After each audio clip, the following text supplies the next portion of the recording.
So, welcome everybody. My name is Dr. Gail Bradbrook. I have a PhD in molecular biophysics. I'm not a current practicing scientist, but I do know off the back of that something about how science is formed in the scientific literature. I'm also part of an organisation called Rising Up. I helped to set it up in 2016. It's a network of something around 5,000 people, about 70 organisers across the UK. And our focus is on non-violent direct action and civil disobedience because we believe they are proven ways for eliciting change.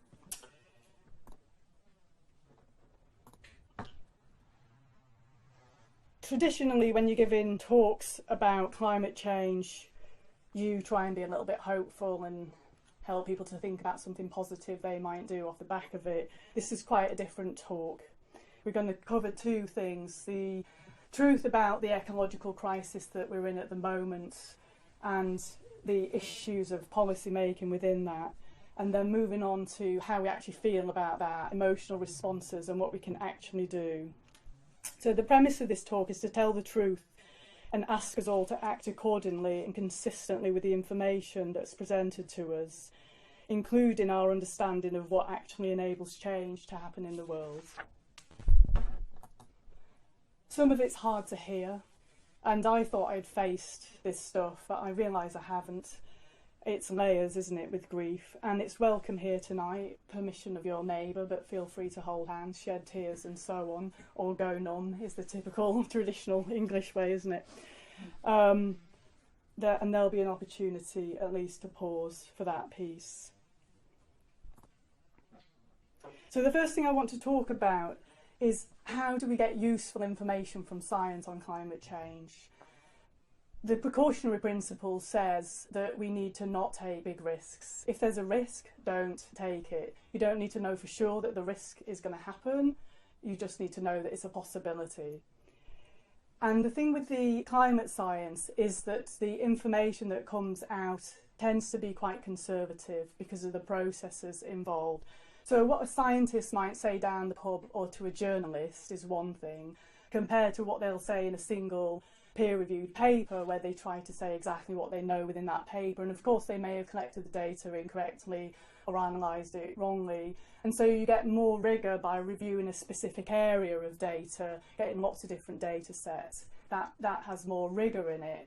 And then the Intergovernmental Panel on Climate Change spends a lot of time looking for consensus across different fields and what the whole area is telling us. And of course, as that becomes more rigorous, it takes more time. Some people feel that IPCC has been deliberately hamstrung through this consensus process. So how then do you deal with the science? There have been some people that have been accused of cherry-picking the worst-case scenarios, and they've been called alarmists. And actually, there seems to be more agreement these days with what the, in quotes, alarmists were saying. So I don't know whether they are right or wrong, but that's not what we intend to do today. We're using the voices of mainstream scientists. On the other hand, the panel 3 of the IPCC contains economists, policymakers. Many scientists believe it shouldn't even exist. And it is, in the words of Kevin Anderson from the Tyndall Centre, highly politicised. So really what we want to do is find the useful sweet spot to give you the good information.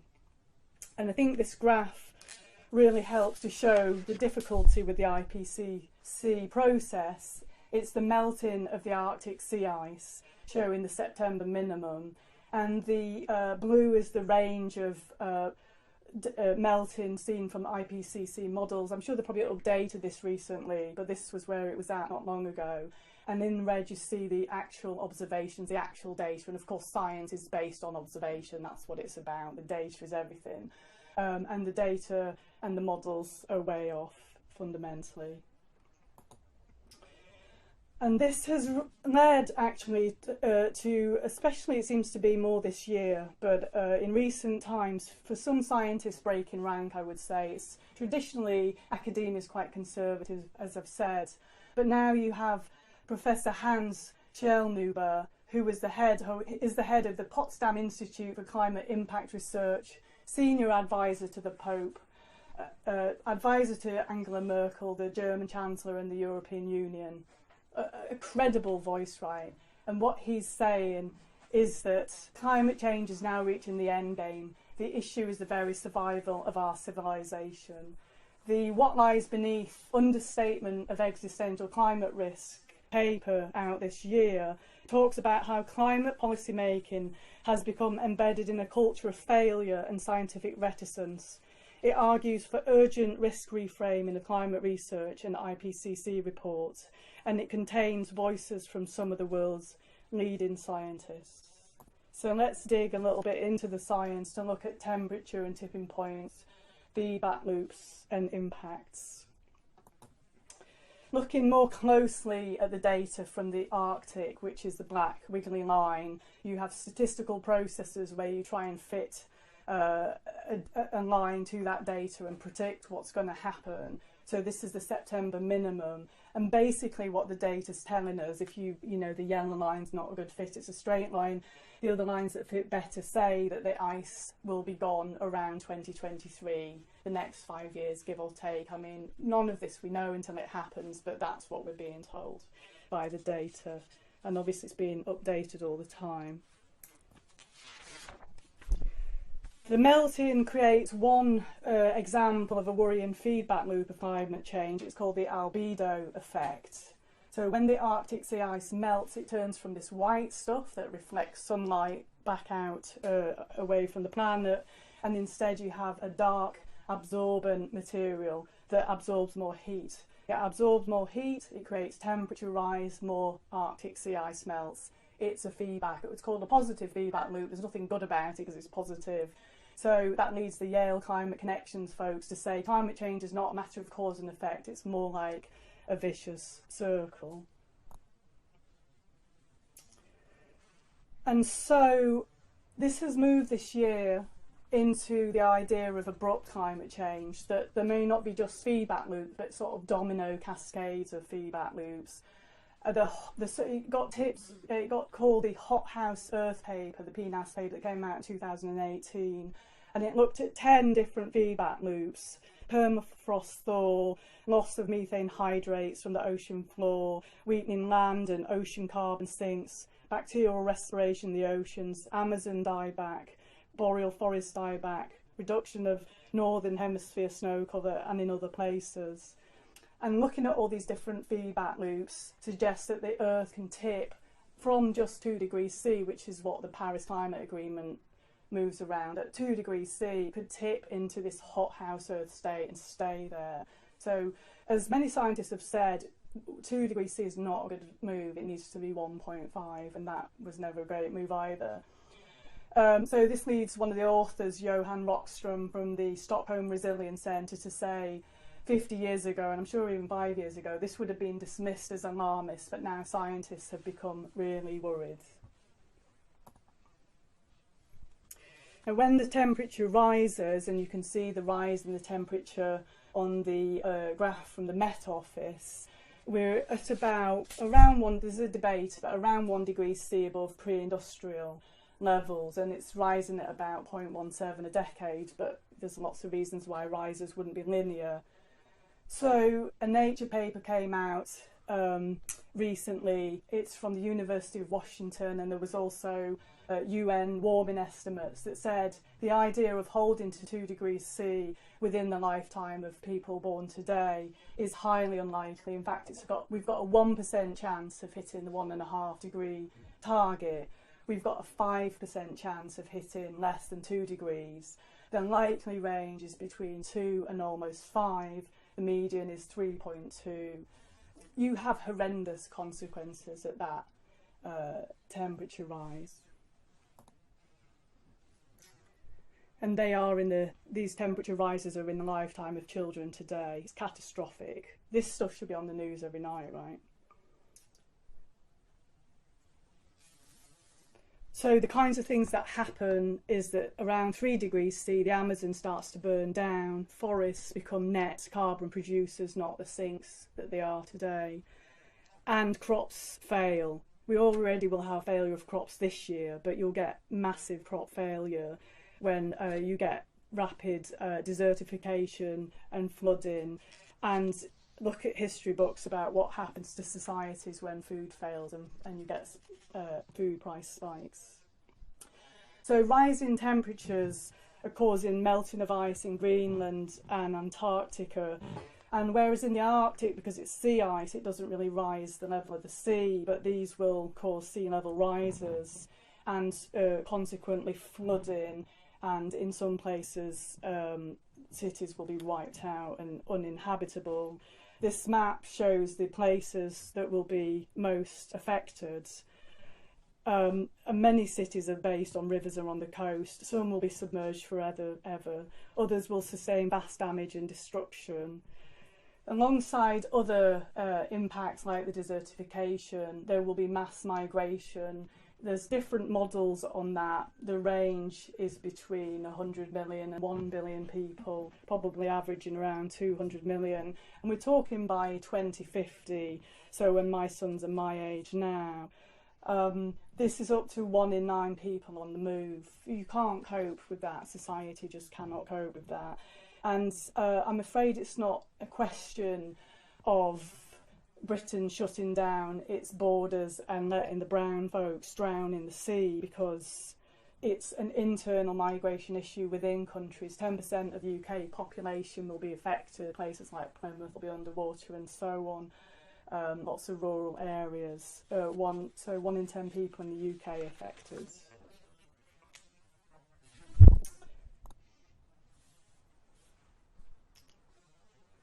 So there are other ecological pressures as well as climate change, and many of them are related. Ocean acidification is to double by 2100. It's seen as the evil twin of climate change. It's increased by 30% and set to increase by 150% by 2100. 20% of people rely on marine life for nutrition, and it's under multiple pressures. Some marine creatures won't actually be able to make their shells and their skeletons anymore, and marine life will just simply die off. The oceans are actually the lungs of the earth, possibly even more than the trees as far as I understand it. They produce between 50 and 80% of the oxygen and consume more than 25% of the carbon, but it's reliant on a thriving marine ecosystem. We also have air, soil and water pollution, and do you know what? If we deal with air pollution, climate change gets worse, because it's actually apparently scattering some of the light back to the earth, so that's a shame. We know about the plastic pollution, particulates and chemicals, the water depletion. Michael Gove actually said that the UK is 30 to 40 years away from a fundamental loss of soil fertility. We know about deforestation and habitat loss. So this led Dr. Marcia McNutt, who's the 22nd president of the National Academy of Sciences in America and former editor-in-chief of the prestigious journal Science, to say in an editorial talking about these cumulative impacts of ecological pressures and climate change, that even the most optimistic predictions are dire.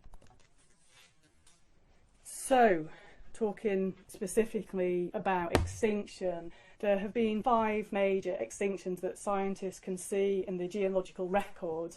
We hear more about the last one that involved the dinosaurs and was caused by an asteroid strike. There were 5 others, and they were all caused by a very rapid increase in CO2. The most devastating extinction event was called the Permian Triassic. 97% of all life was lost. There was a runaway feedback loop of events which led to the gassing of a planet by hydrogen sulfide. The rate of CO2 emissions today mirrors those of that time, and so that we do know that human extinction is a possibility on our current trajectory. We know the way that mechanism could work. I'm not saying it will, but it's all possible. So we are already, however, there have been 5 extinction events. We've already in the 6th mass species event, the 6th mass species extinction. So you've got scientists using the phrase biological annihilation. Wildlife's dying out due to habitat destruction, overhunting, toxic pollution, alien species and climate change. The ultimate cause of all these factors is overpopulation, and specifically overconsumption by the rich. Species endangered include 1 in 4 mammals, 1 in 8 birds, and 1/3 of all amphibians. That's the event that we are already in, and 70% of the world's assessed plants. A 2018 study of British mammals said that 1 in 5 could be extinct within a decade. And the latest data on puffins, they're beautiful creatures, aren't they? 33,000 in 2000, in the year 2000, plummeted to just 570 individuals. I don't personally know how to cope with the grief of all this impact when I think about specific creatures.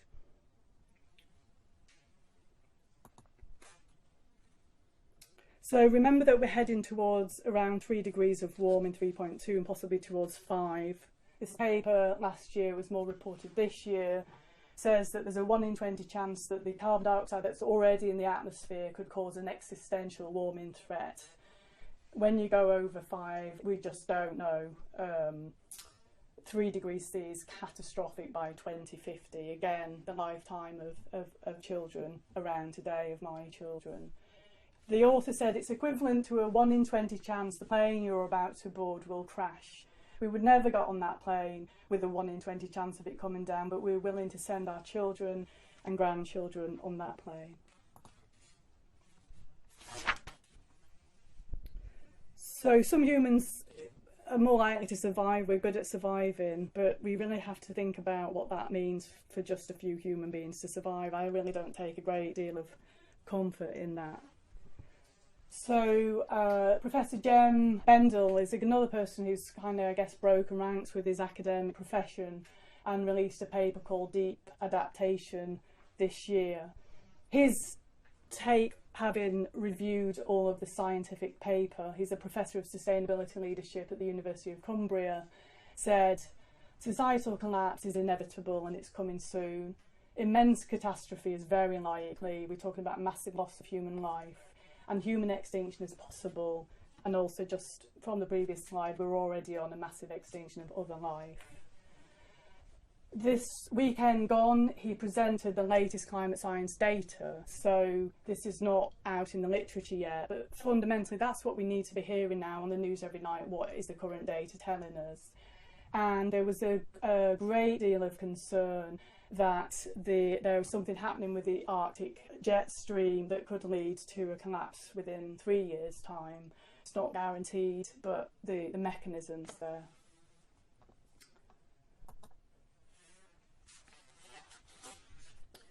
So all of these conditions, mass migration, crop failures, ongoing disasters, they are the perfect breeding ground for fascism, which, as Adorno said, fear and destructiveness are the major sources of fascism. Authoritarianism and totalitarianism, they're slightly different political forms, none of them are great.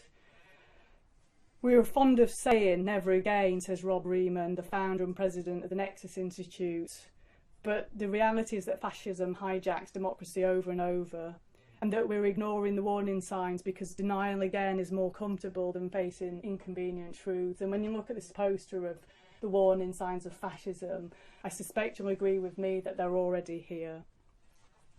World War II teaches us within living memory lessons about what humans are capable of doing to each other under extreme circumstances. And this ecological crisis goes off the scale of extreme circumstances. So here's a quote about the Soviet prisoners of war in 1941 from Bloodlands by Timothy Snyder. When the German army transported Soviet prisoners of war by train, it used open freight cars with no protection from the weather. When the trains reached their destinations, hundreds or sometimes even thousands of frozen corpses would tumble from the open doors. Death rates during transportation were as high as 70%. Perhaps 200,000 prisoners died in these death marches and death transports. In 1941, those who could not work saw their official rations cut by 27%. This was for many prisoners a purely theoretical reduction, since in many prisoners of war camps no one was fed on a regular basis, and in most the weaker had no access to food anyway. A remark of the Quartermaster General of the German army made explicit the policy of starvation. Those prisoners who could not work, he said, are to be starved. Across the camps, prisoners ate whatever they could find, grass, bark, pine needles. They had no meat unless a dog was shot. A few prisoners got horse meat on a few occasions. Prisoners fought to lick utensils while their German guards laughed at their behaviour. When cannibalism began, the Germans presented it as the result of the low level of Soviet civilizations. The Germans shot on a conservative estimate 500,000 Soviet prisoners of war. By way of starvation or mistreatment during transit, they killed about 2.6 million more. All in all, perhaps 3.1 million Soviet prisoners of war were killed. And then 4 years later, when Russians marched into Germany, 2 million women were raped. Some women were raped between 60 and 70 times. When society gets into a state of horrendously immoral behaviour, terrible things happen. So this is a blog that came out this year from Douglas Rushkoff. He's the Professor of Media Theory and Digital Economics. The picture in the corner is an attempt at a human biosphere where you get to live outside the earth. And he said, survival of the richest, the wealthy are plotting to leave us behind. Last year I got invited to a super deluxe private resort to deliver a keynote speech to what I assumed would be 100 or so investment bankers. It was by far the largest fee I had ever been offered for a talk, about half my annual professor's salary, all to deliver some insight on the subject of the future of technology. My audience was brought to me 5 super wealthy guys, yes, all men from the upper echelon of the hedge fund world. After a bit of small talk, I realised they had no interest in the information I had prepared about the future of technology. They had come with questions of their own. Which region will be less impacted by the coming climate crisis, New Zealand or Alaska? And finally, the CEO of a brokerage house explained that he had nearly completed building his own underground bunker system and asked, how do I maintain authority over my security force after the event? They knew armed guards would be required to protect their compounds from the angry mobs. But how would they pay the guards once money was worthless? What would stop the guards from choosing their own leader? The billionaires considered using special combination locks on the food supply that only they knew, or making the guards wear disciplinary collars of some kind in return for their survival, or maybe building robots to serve as guards and workers, if that technology could be developed in time. Now, the phrase "the event" is the name that the elite are giving to the breakdown of society. They are anticipating it, but even they feel powerless to do anything about it. It's talked about a lot. So there are many detailed things that written about changes that could and need to be made, but we all seem to be in some kind of mental herding effect. Well, how is government responding to these terrible threats to our nation? UK policy, government policy, is utterly terrible. For example, they have scrapped support for onshore wind, axed solar subsidies, killed off the flagship Green Home Scheme, sold off the Green Investment Bank, watered down the incentive to buy a greener car, given up on zero carbon homes, ditched the green tax target and refused tidal power. And to mention 2 specifics, the approval of the 3rd runway at Heathrow will increase the airport's emissions by 7.3 million tonnes. That's the carbon equivalent of Cyprus. Fracking is tax subsidised. We know that it actually increases global methane emissions, methane being a far worse greenhouse gas than carbon dioxide. So the worst period for UK environmental policy in 30 years. So we just have to really face reality, folks. There is a horrendous lack of concrete action. The graph on the left shows you the increase in greenhouse gases.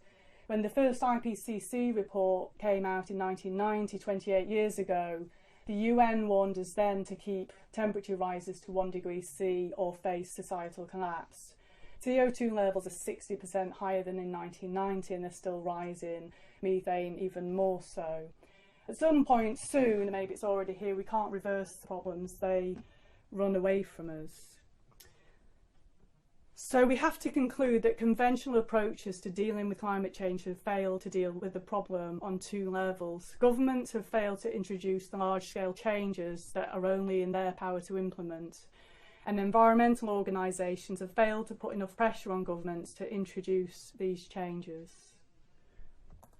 It interests me to know how the international community managed to carry on with business as usual Basically, it's based on this myth that we're going to create a technology called carbon capture and storage. It's been tried in small trials. It's not worked, and it's not ready to scale. There's been a review. So it would be great to have a technology, and I'm all out for it, but there aren't currently safe. We're not against safe, innovative technological solutions, but they need to stand alongside concrete actions today based on things that we know will work. So this is Professor Kevin Anderson. He's the Professor of Energy and Climate Change at the University of Manchester and Deputy Director of the Tyndall Centre for Climate Change Research, talking about governments and their role in doing nothing. He said there have been a litany of technocratic frauds. We haven't tried real mitigation. It's not that things can't be done right. Long-term targets undermine real mitigation today. Policymakers are relying on negative emission technologies that don't exist. There's always going to be a silver bullet for the future. We'd rather question physics than the economic model. Scientists are reluctant to say how challenging the Paris commitments are, and they are self-censoring. So this is Dr. Kate Marvel from the NASA's Goddard Institute. She researches humanity's effect on climate and what we can expect in the future. And she says, to be a climate scientist is to be an active participant in a slow-motion horror story. We are inevitably sending our children to live on an unfamiliar planet. As a climate scientist, I am often asked to talk about hope, particularly in the current political climate. Audiences want to be told that everything will be all right in the end. Climate change is bleak, the organisers always say. Tell us a happy story, give us hope. The problem is, I don't have any. She goes on to say that hope is a creature of privilege. We know that things will be lost, but it's comforting to believe that others will bear the brunt of it. But the opposite of hope is not despair, it's grief. Even while resolving to limit the damage, we can mourn. And here, the sheer scale of the problem provides a perverse comfort. We are in this together. The swiftness of the change, its scale and inevitability binds us into one, broken hearts trapped together under a warming atmosphere. We need courage, not hope. Grief, after all, is the cost of being alive. We are all fated to live lives shot through with sadness, and we are not worth less for it. Courage is the resolve to do well without the assurance of a happy ending. So I'm just going to pause for a couple of minutes to let that sink in before we move on to the next part.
So let's just breathe a few times, everybody, while we can.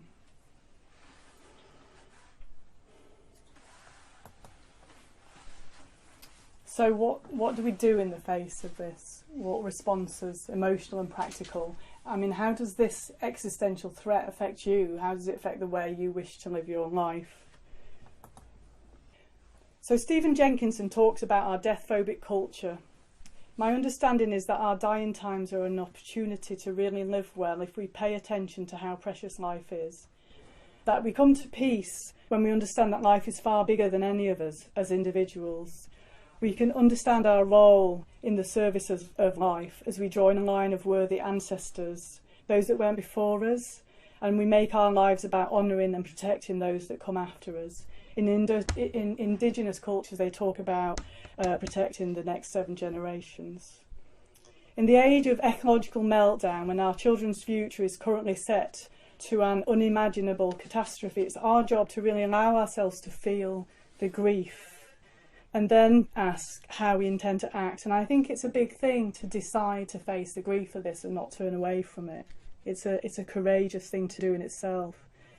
This is a big shift in our consciousness. It's one that moves away from the very deeply embedded narcissistic culture of consumerism that I'm sure we're all embedded in, where we ask, what do I need? How can I feel better? How do I hang on to privilege for myself and my family?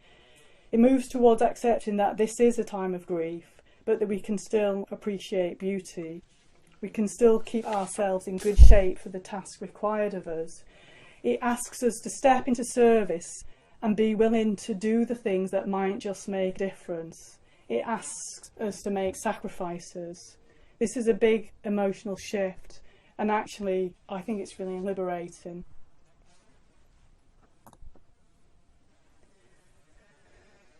So we need a new approach in the face of this failure. We need the world's governments to introduce a World War II style mobilisation. The American economy was transformed in a matter of a few months to deal with existential threat.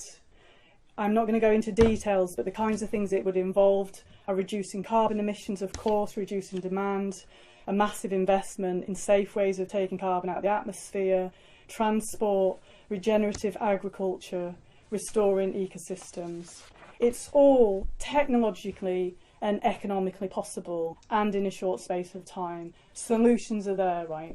The absolute key issue is, how do you create enough political pressure?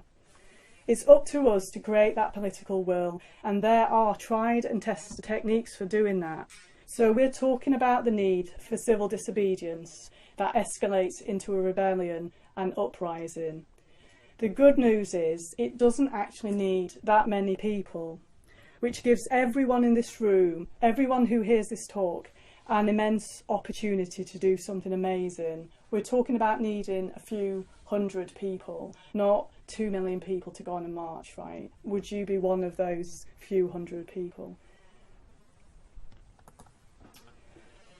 So when people hear something frightening, the conventional wisdom is that they will get paralysed and turn away from the subject, which is why, as I said earlier, climate change has been based on lying, talking about climate change in the past, because we didn't want people to turn away, we want them to do something. So that's the process of being a bystander. Something's causing you fear, so find a way to get rid of facing the fear. However, a small percentage of people are what are known as upstanders. And so the aim of this talk is to try and find upstanders, and you can choose to be an upstander. And our approach in Rising Up is based on the belief that some smaller group of upstanding people will not only be willing to act, but will be willing to do what it takes. So let's talk a little bit about ethics. You know, if you do a bad thing, if you plan a terrible thing, you get punished, right? If you punch someone in the face, you'll get a fine. If you plan to blow up a building, you'll go to prison. There's a progression to wrongdoing. Again, Nazi Germany, use of toxic gas to kill its Jewish population was horrendous, and those Nazis that survived the war faced the Nuremberg trials and they went to prison. But what if they'd planned to gas cities across the world? Their crime would have been even worse. Or suppose they wanted to gas an entire country or even the whole world. The reality is that the levels of CO2 being pumped into our atmosphere based on policies that governments are behind is planned, it's willful, and it will kill millions of people. So in Rising Up, we're saying that climate change is not a political issue, it's an issue of morality. What's happening is bad, it's evil, and it has to be stopped. And that when a government does something that is horrendously immoral, it has to be challenged. And that's regardless of your political choice. There's a political spectrum. It doesn't matter where you lie on that. We probably understand the left wing and the idea of rebelling on the left wing. But political theorists across the political spectrum agree that rebellion is justified once the establishment fails. John Locke is a liberal. He termed what political philosophers call the right of revolution, when a government fails to protect the lives and livelihoods of their citizens, as in the case of climate change, the people have the right to rebel. Thomas Hobbes is a conservative. He spoke about the social contract, where the state derives and loses its authority based on its willingness and ability to maintain order and security for its people. The Second Amendment in the US is also based in this principle. So we're asking people to act as if the information presented tonight is real and take appropriate responses. Now, the conventional approach to tackling issues involves awareness raising, leafleting, lobbying, send emails to your MP, build a collective demand, go on a march, get a petition together. These approaches are appropriate for relatively small political issues like an unwanted housing development and for the early stages of raising an alarm about a specific issue. But they are not appropriate for issues that are existential and urgent. I'm not saying they shouldn't happen at all, but if that's the plan, it's not going to work. There are powerful political and economic interests involved that stop necessary change from happening. So in these cases, an appropriate response requires high-stake, disruptive civil disobedience and non-violent sacrificial action. And just to talk about it in some summary, the actions have to be disruptive. They have to disrupt major cities, which gets the attention of political decision makers. You've got lots of examples of that in the past. In the recent past, a really good example is how the gay rights movement got the attention of everybody to change the way that AIDS was being researched and dealt with. And what they did was super disruptive. And basically, when you're disruptive, people say, well, I agree with what you're saying, but I don't like how you're doing it. And the point is they're talking about it. So the disruption is just unfortunate. It needs to be sacrificial. We've had people going on hunger strike in our actions. And the willingness to go to jail is what makes observers sympathetic. So much in humanity is about emotion, right? It's not about what you say, how you persuade people with arguments. It's about how people feel. And when they can see how serious you are about a cause, then it wakes people up. You can use a process of backfiring. Opponents tend to respond to direct action with some form of repression, arresting people and so on, and it shows them in a bad light to observers who are therefore more likely to join in. But it's also respectful. Opponents are treated with respect. It's absolutely non-violent. Non-violence is morally and materially functional. In fact, you're not as successful if you use violence. There's lots of data on that. So non-violent civil disobedience has a strong grounding in history. You know of these people, the obvious ones, Luther King, Gandhi, Nelson Mandela. In the bottom corner there's James Hansen. He's the preeminent grandfather of climate science, right? He's been arrested in honour of the cause, and there's a polar bear also getting arrested, and Caroline Lucas at a fracking site. Its efficacy is well known. What I find is that people like it in the past, but they don't like it so much in the present. So here's the plan. The Extinction Rebellion is planning an uprising against the British government starting this November. Following the declaration on the 31st of October, we're doing talks across the UK like this one and asking people to join us.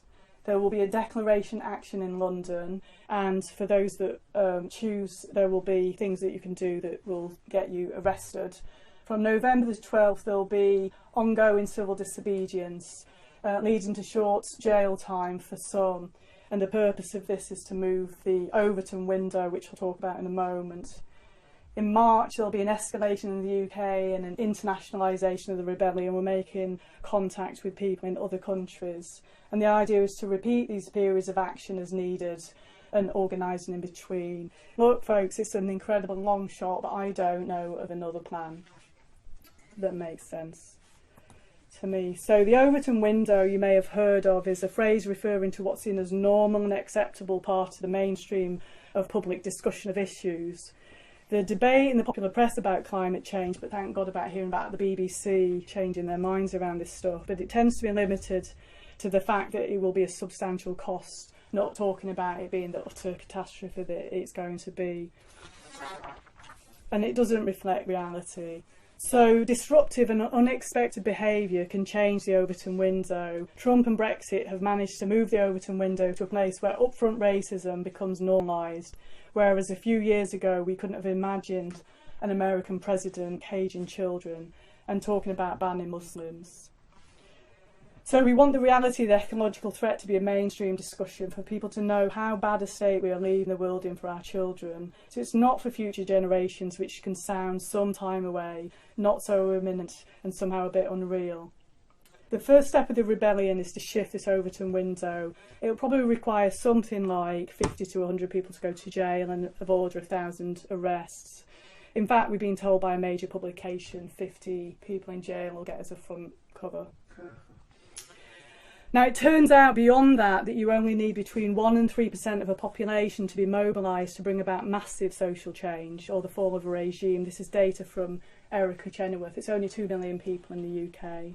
So the Egyptian revolution had only 1 million people in Tahrir Square, despite the fact there were 20 million people living in the Greater Cairo area, and the country has a population of around 90 million. So there isn't a need for the people to rise up, it's just for some of us. And some of us have got to lead the edge, we've got to lead the way.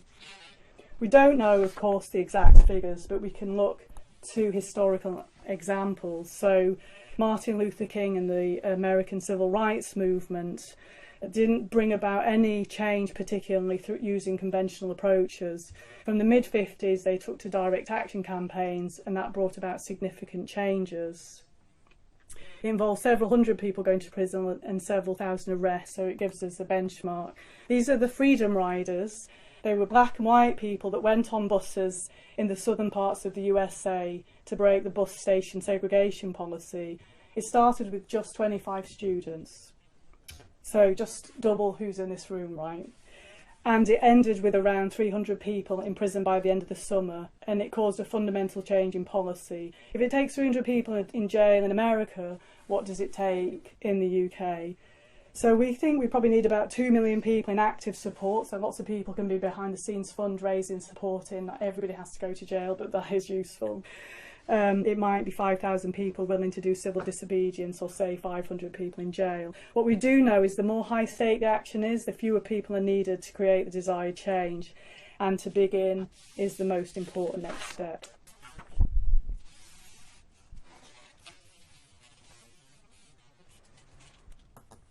So in Rising Up, we want to use this more effective approach, and we are mobilising to get people together to ask them if they're willing to take this action with us.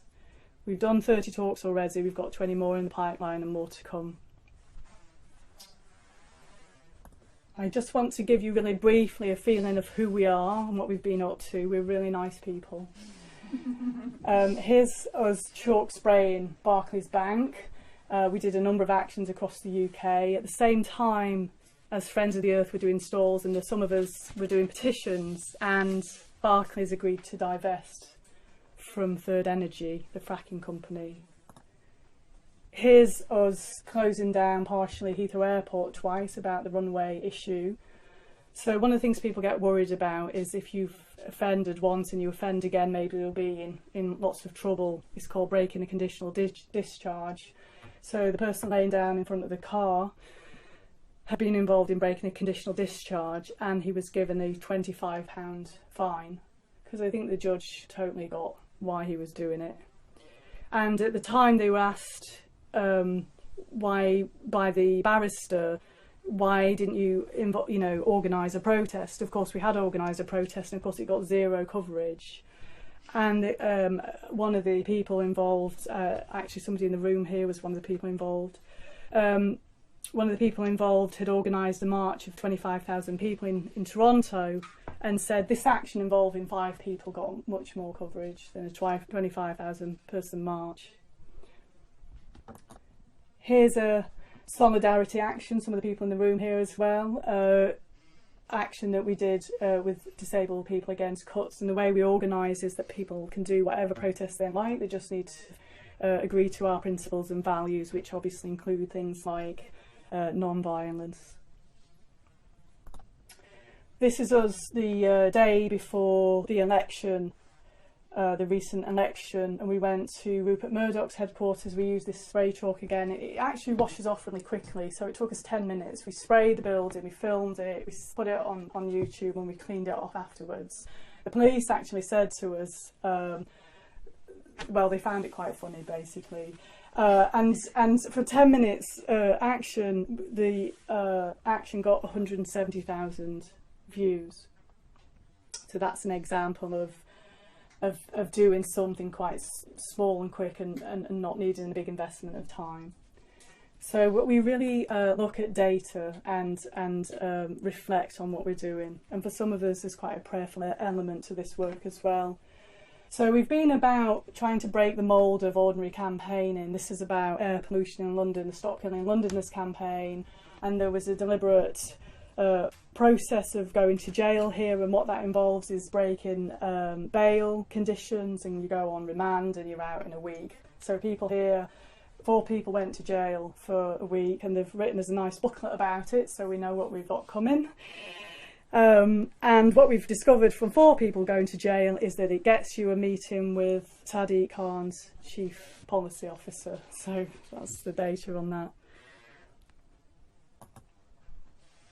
In this action, this was about cleaners in the London School of Economics, which likes to think it's a nice lefty light on organisation. The cleaners were being treated terribly to the point they had to sleep with the boss to get a shift, really bad paying conditions. And they went on strike, and there was basically these actions led by 3 white men. The cleaners were all black people, and the white guys said, "We will go to jail, this is outrageous," and they kept doing this repeat civil disobedience, and this is poster paint on the floor, it washes off. It got to a point where Noam Chomsky intervened and made a point about it, and the LSE just stopped these people getting arrested, and the cleaners won their strike. We've been about normalising civil disobedience. This was something really fun we did in April. We did a mass trespass on the Bathurst estate in Cirencester. We weren't marching in with the red band. We were very polite with Bathurst. We had to chat about their tax affairs on Facebook afterwards. It's we're not about blaming and shaming people.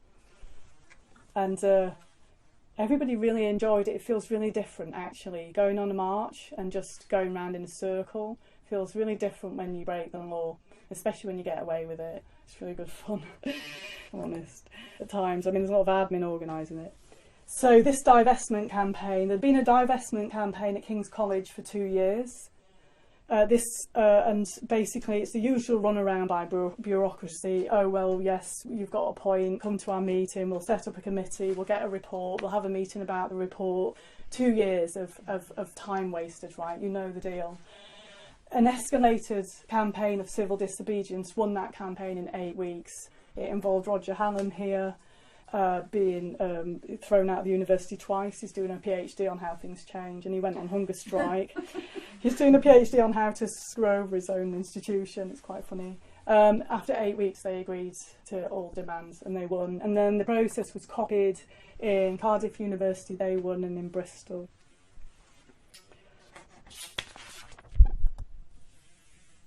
So, final slide. So we talked in the beginning of this talk about dire future prospects. Is there any hope? Is it even worth trying? Well, yes, we've shown you that there are solutions. There is something worth trying. It's ambitious, but it is at least feasible. But in some ways the question's wrong, and it's become a bit of a habit in Western countries. There's 2 influential schools in the history of ethics. Utilitarianism, which is where you do something wanting an outcome. And there's nothing wrong with that, but to an extent it's better to look at virtue ethics, which asks us what makes me a good human being? What does it mean to live a good life in these times? And in this tradition, it's practical wisdom, it's our heart that leads and precedes the actions and decisions. So it's always worth doing something if it's morally good and the right thing to do, no matter how successful we'll be. And that's where we're at in Rising Up with this. This is what we're about. And just to quote Dr. Kate Marvel again, courage is the resolve to do well without the assurance of a happy ending. We're talking about traditional values here, orientated towards service to community, duty, responsibility, honour, and a desire to be a worthy ancestor. in fully understanding that we'll die one day, it could be soon, wishing to fully live a meaningful life, and in facing the risk of life on earth dying, to step forwards and be willing to offer our service to something bigger than ourselves, to life itself. For some, this is a basic orientation of their spiritual expression, the part of ourselves that understands what's sacred. So I'm asking you to take a minute to ask yourself, given what I just heard, what does it mean for me to be a good human? What does it mean to die without regrets? Will you be able to look your grandchildren in the eye and say you did what you could?